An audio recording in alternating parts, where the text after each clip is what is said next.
नमस्ते आदरणीय श्रोताओं, आज गुप्त नवरात्रि का अष्टम दिन है तथा हम दुर्गा सप्तशती के 13वें अध्याय का अद्भुत वर्णन सुनने जा रहे हैं। इस अध्याय में मां के महिमामय स्वरूप का वर्णन मिलता है, जिसमें मार्कंडेय अरष्य द्वारा देवताओं तथा मनुष्यों को देवी की अनंत शक्ति, ज्ञान तथा करुणा का संदेश दिया जाता है। मार्कंडेय अरष्य ने भक्त भाव से कहा, हे राजन, मैंने तुम्हें अब देवी की महिमा पर यह दिव्य काव्य सुनाया है। देवी इतनी महान शक्ति से संपन्न है, उन्हीं के द्वारा सारा संसार धारण किया जाता है तथा ज्ञान की प्राप्ति होती है। वे ही भगवान विष्णु की माया शक्ति है। उन्हीं के द्वारा तुम, वणिक और अन्य विवेकी पुरुष मोहित हो रहे हो। पूर्व काल से लोग उनसे मोहित हुए हैं और भविष्य में भी होते रहेंगे। हे महाराजन, उसी परमेश्वरी की शरण लो। जब वे पूजी जाती है तो मनुष्य को भोग, स्वर्ग तथा अंतिम मोक्ष प्राप्त होते हैं। इसके उपरांत मार्कंडेय अरष्य ने आगे उक्त किया, हे महान ऋषि, राजा सुरथ, जो अपने राज्य के छिन्न जाने तथा अत्यधिक आसक्ति के कारण निराश हो गए थे, तथा वणिक, जिन्होंने यह कथा सुनी थी, दोनों ने उस तेजस्वी तपस्वी अरष्य का प्रणाम किया तथा तत्परता से तपस्या आरंभ की। राजा और वणिक ने अंबा के दर्शन की कामना से एक नदी के तट पर स्थित रेत से बनी देवी की प्रतिमा के समक्ष कठोर तपस्या की। पुष्प, धूप, पवित्र अग्नि तथा जल के अर्घ्य से उन्होंने देवी की पूजा की। भोजन से विरत होकर तथा आत्म संयम रखते हुए वे परम भक्ति में लीन हो गए।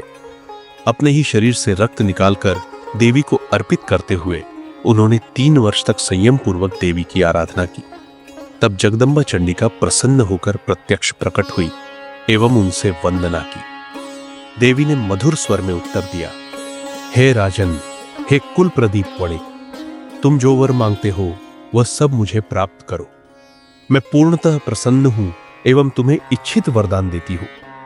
तदुपरांत राजा ने निवेदन किया कि वह ऐसा राज्य प्राप्त करे जो आगामी जन्म में भी नष्ट न हो तथा इस जन्म में अपने ही राज्य की पुनः प्राप्ति हो, जिसमें उनके शत्रुओं का बलपूर्वक नाश हो जाए। वहीं विवेकी वणिक, जिसका मन संसार से विरक्त हो चुका था, उसने ज्ञान मांगा जो मैं तथा मेरा के रूप में उत्पन्न आसक्ति को समाप्त कर दे। देवी ने अपनी दयामयी स्वर में कहा, हे राजन, कुछ ही दिनों में तुम अपने शत्रुओं का वध कर अपने राज्य को पुनः प्राप्त करोगे तथा यह राज्य तुम्हारे साथ स्थायी रहेगा। जब तुम इस लोक से प्रयाण करोगे, तब तुम सूर्य देव से उत्पन्न होकर पृथ्वी पर सावर्णी नामक मनु के रूप में जन्म ग्रहण करोगे। और हे श्रेष्ठ वणि, मैं तुम्हें वह वरदान देती हूं जिसे तुमने मांगा है। तुम्हें वह परम ज्ञान प्राप्त होगा जो आत्म साक्षात्कार के लिए आवश्यक है।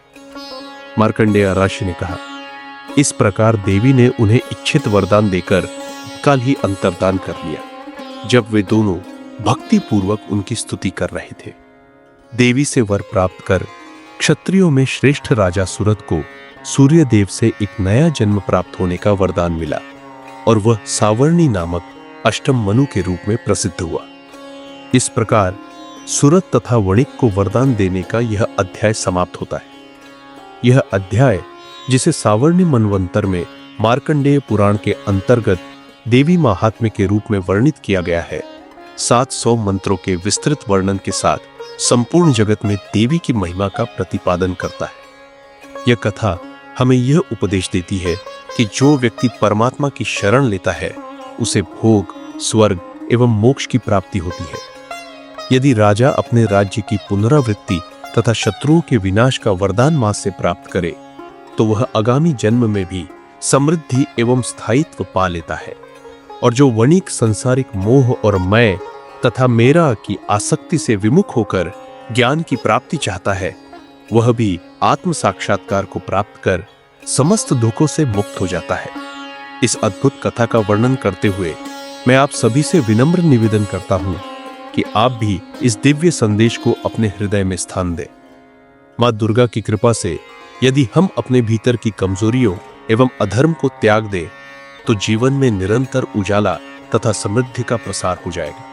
हे मां, हे जगदम्बिका, आप हमारे शत्रुओं का वध करें, हमारी आत्माओं में विद्यमान मोह तथा अहंकार का नाश कर हमें सत्य, प्रेम एवं ज्ञान का वरदान प्रदान करे। या देवी सर्वभूतेषु शक्ति रूपेण संस्थिता, नमस्तस्यै नमस्तस्यै नमस्तस्यै नमो नमः। हे मां, आपके इस वरदान से हमारे जीवन में अटूट शक्ति तथा दिव्य ज्ञान का संचार हो, जिससे हम अपने कर्तव्यों का निर्वाह कर सकें। यदि यह कथा आपको प्रेरित कर रही हो तो कृपया कमेंट में जय माता दी अवश्य लिखें, ताकि मां के प्रति हमारा सामूहिक उत्साह और समर्पण और भी अधिक प्रस्फुटित हो सके। यदि आपको यह कथा और देवी की महिमा पसंद आई हो तो कृपया इस वीडियो को लाइक करें और हमारे चैनल दिव्य मंत्र ऑनलाइन को सब्सक्राइब करें, जिससे हम भविष्य में भी मां के विविध रूपों की दिव्य कथाएं एवं अन्य प्रेरक प्रसंग आपके साथ साझा कर सकें। मां दुर्गा हम सबका कल्याण करे, हम सभी को सुख, शांति और समृद्धि प्रदान करे। ओम दुर्गे देवी नमो नमः। जय माता दी।